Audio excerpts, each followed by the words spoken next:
Morning students, last video में हमने कुछ टेरेस्ट्रियल हैबिटेट्स के नेम देखे थे, जिसमें से हमने डेजर्ट हैबिटेट को डिटेल से स्टडी किया था। तो 3 तरह के टेरेस्ट्रियल हैबिटेट थे, डेजर्ट, माउंटेन रीजन्स और फॉरेस्ट। ठीक है, ये सभी लैंड से रिलेटेड है। तो आज हम पढ़ेंगे माउंटेन रीजन्स के बारे में, पहाड़ी इलाकों के बारे में। माउंटेन क्या होता है? A very high hill is called a mountain. A very high, एक बहुत ऊंची हिल यानी पहाड़ी को एक माउंटेन बोला जाता है। The mountain habitat are usually very cold and windy. Obviously mountain habitat बहुत ज़्यादा ठंडे होते हैं, पहाड़ी इलाके बहुत ज़्यादा ठंडे होते हैं और हवाएं चलती हैं, विंडी होते हैं। In many mountain regions snowfall occurs in winter.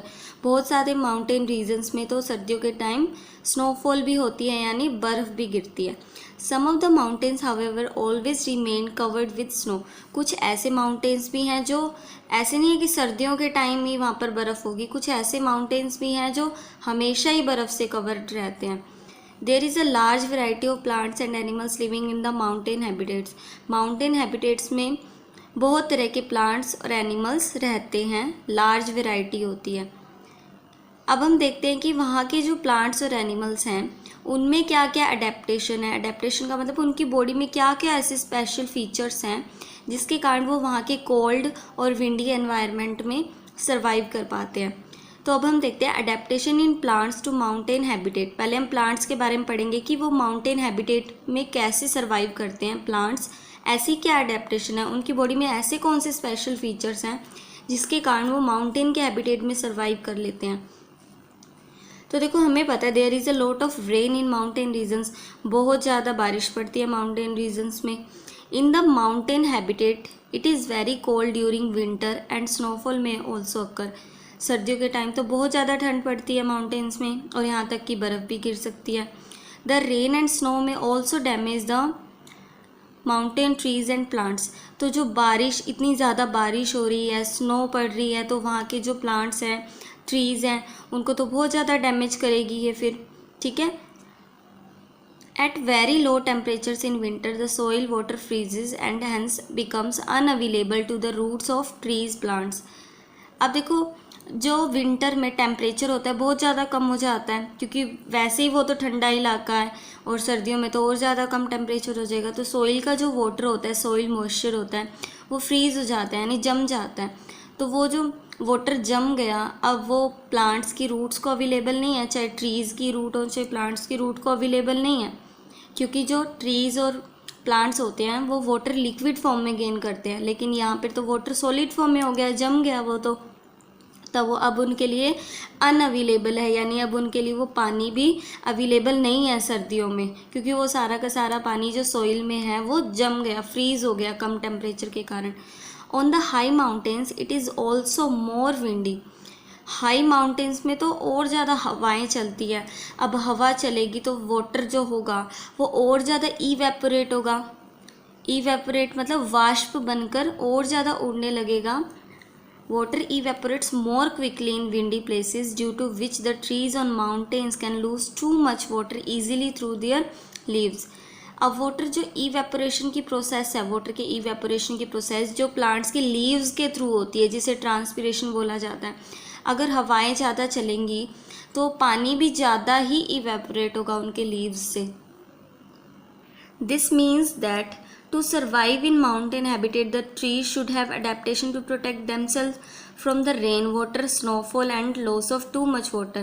इसलिए हमें क्या पता चला कि माउंटेन के हैबिटेट में अगर किसी प्लांट या एनिमल को अगर सर्वाइव करना है तो फिर उन्हें रेन वाटर से भी बचना पड़ेगा, स्नोफॉल से भी बचना पड़ेगा, और जो उनकी बॉडी से टू मच वाटर यानी बहुत ज़्यादा वाटर जो लॉस हो रहा है, उनके वाटर का लॉस हो रहा है क्योंकि हवाएं बहुत ज़्यादा चल रही हैं, तो प्लांट को रेन वाटर से भी बचना पड़ेगा, बहुत ज़्यादा बारिश हो रही है उससे भी बचना पड़ेगा, स्नोफॉल बर्फ़ गिरेगी उससे भी बचना पड़ेगा, और जो उनके हवाएं चलने के कारण उनके पत्तों से, लीव्स से जो वाटर का बहुत ज़्यादा इवेपोरेशन हो रहा है, उनकी बॉडी से लॉस हो रहा है जो वाटर का, उससे भी बचना पड़ेगा अगर उन्हें सर्वाइव करना है तो वहाँ पर।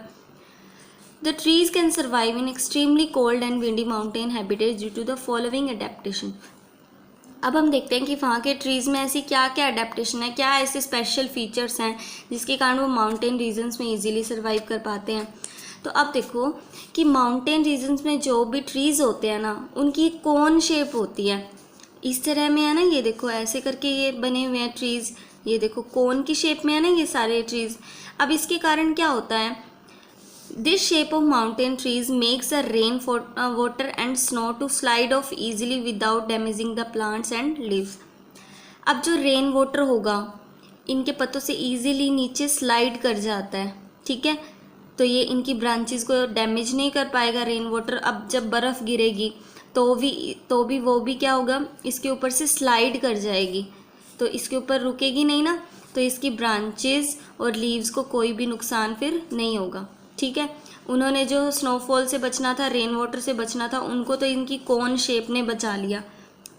अब हम देखते हैं कि many mountain trees have small needle like leaves due to which these leaves lose very little water in windy condition.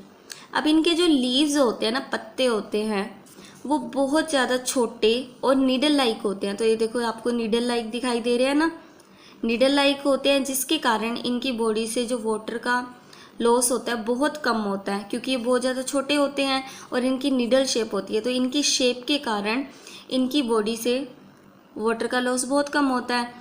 अब जब सर्दियों में सोइल का वाटर फ्रोज़न फॉर्म में होगा, जमा हुआ होगा, आइस की फॉर्म में होगा, तो फिर जब रूट्स को अवेलेबल नहीं होगा वो पानी, तो अब जब इनकी शेप ही कुछ ऐसी है कि वाटर का इतना लॉस नहीं कर रहे हैं ये, तो फिर इन्हें पानी की भी कम ही ज़रूरत पड़ेगी ना फिर।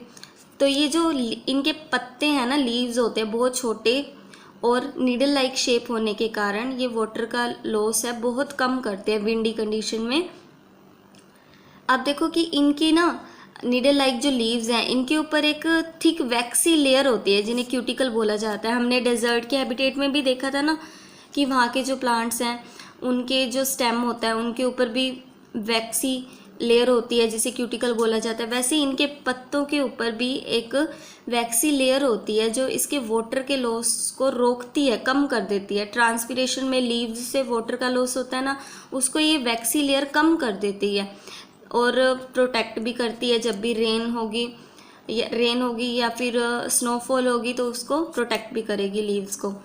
अब देखो जो ब्रॉड लीव्स ट्री होते हैं found on mountain shade there leaves. अब ये तो ठीक है, कुछ ट्रीज़ के छोटे होते हैं पत्ते, नीडल लाइक होते हैं, लेकिन जिन ट्रीज़ के ब्रॉड लीव्स होते हैं, चौड़े पत्ते होते हैं, वो क्या करते हैं कि सर्दियों से पहले अपने लीव्स को झाड़ देते हैं। वो उनके लीव्स सारे झड़ जाते हैं सर्दियों से पहले, ठीक है। अब सर्दियाँ होंगी, पानी तो